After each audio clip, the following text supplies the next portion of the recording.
सरसों के साग की आपके लिए बहुत ही स्पेशल रेसिपी लेकर आई हूँ। सरसों का साग ले लें 2 गड्डी, साथ में थोड़ा सा पालक और हरा लहसुन, हरी प्याज वगैरह, हरा धनिया लेके इस तरह से काट लें, अच्छी तरह से धो लें और आप उसे प्रेशर कुकर में पानी उबाल के उसमें आप साग ऐड कर दें। ऊपर से ढेर सारा लहसुन और साथ में हरी मिर्च और अदरक का टुकड़ा ऐड कर दें और इसे जी बिल्कुल स्लो आंच पे अच्छी तरह से पका लें। और पकाने का टाइम यही है कि तकरीबन आप आधे घंटे के लिए इसे बिल्कुल स्लो आंच पे पका लें और उसके बाद जब आप इसे चेक करेंगे तो आपका साग जो है वो अच्छी तरह से सॉफ्ट भी पड़ जाएगा और इसके अलावा उसका टेस्ट भी बहाल ही रहेगा। आपने पानी इसका ज़ाया नहीं करना। जैसे ही साग आपका तैयार हो जाए, इसमें जितना भी पानी बचेगा उस पानी को हमने खुश्क कर देना है और इसके साथ ही हमने इसमें टमाटर ऐड कर देने हैं और इसे हमने बिल्कुल स्लो आंच पे अच्छी तरह से पका लेना है।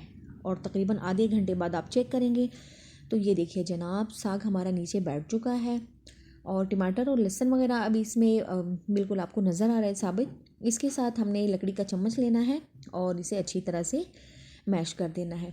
अगर साग में आपको दिखाऊंगी तो आप देखेंगे साग में जो डंडल वगैरह है उसको चेक करेंगे तो वो बिल्कुल सॉफ्ट पड़ चुके हैं और उंगलियों की मदद से बिल्कुल आसानी के साथ मैश हो जाते हैं। अब आप चाहें तो आप ब्लेंडर वगैरह का यूज़ भी कर सकते हैं, लेकिन जो काम लकड़ी के चम्मच से होता है वो आपको सिर्फ इसी में नज़र आएगा। ये देखिए साग अच्छी तरह से पक चुका है। अब इसे मैश करते हैं और इसका तड़का तैयार करते हैं। इसके लिए जी सिंपल हमने घी यूज़ करना है, आप बटर भी यूज़ कर सकते हैं और इसे हमने जी अच्छी तरह से गर्म कर लेना है और उसमें लहसुन अदरक का पेस्ट शामिल करेंगे 2 से 3 खाने के चम्मच भर के और इसके साथ ही थोड़ी सी अजवाइन और थोड़ी सी लाल मिर्च डालेंगे और तड़का इसका तैयार करेंगे। और ये देखिए तड़के से प्यारी सी खुशबू आने लगी है।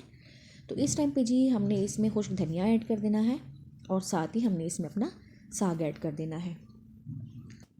साग को हमने अच्छी तरह से मैश कर दिया है। अभी इसमें थोड़ी नमी बाकी है साग में, तो वो हमने तड़के के साथ ही से फ्राई कर लेना है। और देखिए ऑयल थोड़ा थोड़ा ऊपर आने लगा है। अब इस टाइम पे हमने इसमें थोड़ा सा नमक ऐड कर देना है अपने टेस्ट के हिसाब से और साथ ही हमने इसमें रेड चिली फ्लेक्स ऐड कर देनी है। आपको जितना तीखा पसंद है आप अपने हिसाब से ऐड कर सकते हैं। और बहुत ही ज़बरदस्त हमारा साग तैयार हो चुका है। अभी थोड़ा सा इसे फ्राई करेंगे और फिर इसे एंजॉय करते हैं। तो आप इसे नान के साथ, रोटी के साथ, चावलों के साथ या फिर मकई की रोटी के साथ एंजॉय कर सकते हैं। Thank you.